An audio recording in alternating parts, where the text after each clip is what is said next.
اس کے علاوہ انہوں نے صحافیوں سے کیا کیا؟ جب سے یہ آئے ہیں Faisal, general Faisal, major general, جو صحافیوں سے کیا انہوں نے، یہ پاکستان، مشرف کے مارشل لاء مجھے یاد ہے، مجھے اس نے جیل میں ڈالا، لیکن مشرف کا مارشل لاء لبرل تھا. اس کے مقابلے میں جو آج کل ہو رہا ہے، جو صحافیوں سے ہو رہا ہے، جو عمران ریاض اس کو پکڑ کے جیل میں، پھر ایاز امیر اس کو مار پٹوائی، ذلیل کروایا، سمیع ابراہیم سینئر ریسپیکٹڈ لوگ، اس کو غلام حسین چودھری تقریباً 80 سال کا، اس کو پکڑ کے جیل میں ڈال دیا. اور جو ارشد شریف سے کیا، یعنی یہ قوم کبھی معاف ہی نہیں کرے گی ان لوگوں کو جنہوں نے ارشد شریف میری نظر میں پاکستان کا نمبر 1 انویسٹیگیٹو جرنلسٹ تھا اور نمبر 1 کریڈیبلٹی تھی. سب کو پتا تھا کہ یہ بکتا نہیں ہے، سب کو پتا تھا اس کا خوف کسی سے نہیں. اس سے جو کیا ہے، ملک سے باہر بھاگ، مجھے پتا ہے اس کے پیچھے کون پڑا ہوا تھا. ارشد شریف کے گھر والوں کو پتا ہے کہ کون پڑا ہوا تھا اس کے پیچھے، صحافیوں کو پتا ہے کہ کون اس کے پیچھے پڑا ہوا تھا، کہ کیوں اس کو ملک چھوڑ کے جانا پڑا، اور پھر کیوں وہ دبئی سے آگے جانا پڑا اس کو. سب کو پتا ہے کہ کون پیچھے پڑا ہوا تھا اس کے. اور جو اس کی شہادت ہوئی، یہ اس ملک کی تاریخ کا میں سمجھتا ہوں افسوسناک موڑ ہے کہ جتنی صحافت اوپر چلی جاتی ہے، معاشرے کو وہ لفٹ کر دیتی ہے، معاشرے کی ویلیوز لفٹ کر دیتی ہے، معاشرے کو امر بالمعروف پہ لگا دیتی ہے. یہ صحافیوں کا کام ہوتا ہے، موریلٹی معاشرے کی ریز کرے. اور جدھر کون آج کل فیورٹس بنے ہوئے ہیں؟ لفافے، جو زبیر بیچنے والے صحافی، جن کی کریڈیبلٹی کوئی نہیں ہے. آپ صرف یہ دیکھ لیں کہ کن لوگوں کی آج ویورشپ اوپر ہے اور کن کی نیچے ہے، آپ کو پتا چل جائے گا عوام کدھر کھڑی. عوام بیوقوف نہیں ہے. یہ جو عوام آپ کو بار بار میسیجز بتا رہی ہے کہ وہ ایک ابراہیم لنکن کی سیئنگ ہے کہ you can't fool all the people all the time. تھوڑا وقت سب کو پاگل بنا سکتے ہیں، سارا وقت کبھی کوئی انسان نہیں، معاشرہ پاگل نہیں بن سکتا. تو لوگوں کو پتہ ہے کیا ہو رہا ہے اور لوگ بتا رہے ہیں. پھر الیکشن ہوا، بائی الیکشن ہوا ہمارا، 9 سیٹوں پہ میں کھڑا ہوا صرف ایک پوائنٹ بتانے کے لیے کہ عوام کدھر کھڑی. 9 سیٹوں میں سے 8 جیتا. یہ ورلڈ ریکارڈ ہے، دنیا میں کبھی ایک پارلیمنٹیرین 12 سیٹیں نہیں ایک اسمبلی میں جیتا. پھر عوام بتا رہی ہے وہ کدھر کھڑے ہیں، لیکن نہیں، عوام کی نہیں سننی. کسی طرح عمران خان کو ڈسکوالیفائی کرو، کسی طرح اس کے اوپر کیسز بناؤ، کسی طرح اس کو گندا کرو، اس کے اوپر مڈ سلنگنگ کرواؤ، اس کو ثابت کرو کہ جناب یہ بھی باقیوں کی طرح ہے، اور یہ ثابت کرو کہ جناب یہاں پولیٹیشنز یہ تو سارے ایک ہی طرح کے ہیں اور جو بھی فیصلہ ہوگا وہ پیچھے بیٹھ کے ہینڈلز کریں گے. لیکن جب انہوں نے دیکھا جلسے ریکارڈ، میں پتہ نہیں 60-70 کتنے جلسے کر بیٹھا ہوں، میں نے کبھی پاکستانی قوم کو ایسے نہیں نکلتے دیکھا. الیکشن ریزلٹس آپ کے سامنے. انہوں نے فیصلہ کیا، اور فیصلہ پہلے کیا مجھے مروانے کا. 4 لوگوں نے بند کمرے میں فیصلہ کیا مجھے مروانے کا. میں ٹی وی پہ جا کے لوگوں کو بتایا کہ انہوں نے فیصلہ کیا. میں نے ویڈیو بنائی، 4 لوگوں کے نام میں نے دیے، میں نے ویڈیو باہر رکھی ہوئی ہے کہ اگر مجھے کچھ ہوا یہ ویڈیو ریلیز کریں گے، تاکہ یہ 4 لوگ یہ نہ ہو کہ یہاں ہمیشہ کوئی مر جاتا ہے تو اس کا کوئی پوچھتا نہیں ہے بعد میں. تو میں کہا تاکہ قوم، دنیا کو پتا ہو، میرے ملک کو پتا ہو کہ کس نے یہ کیا ہے. اس کے بعد یہ فیصلہ، یہ بند کمروں میں کہ اس کو اب کسی طرح عمران خان کو مارو.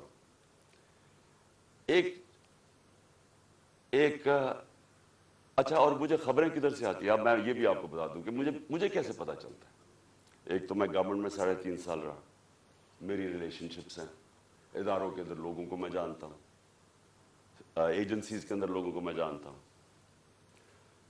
ویسے جو اداروں کے اندر، سارے اداروں کے اندر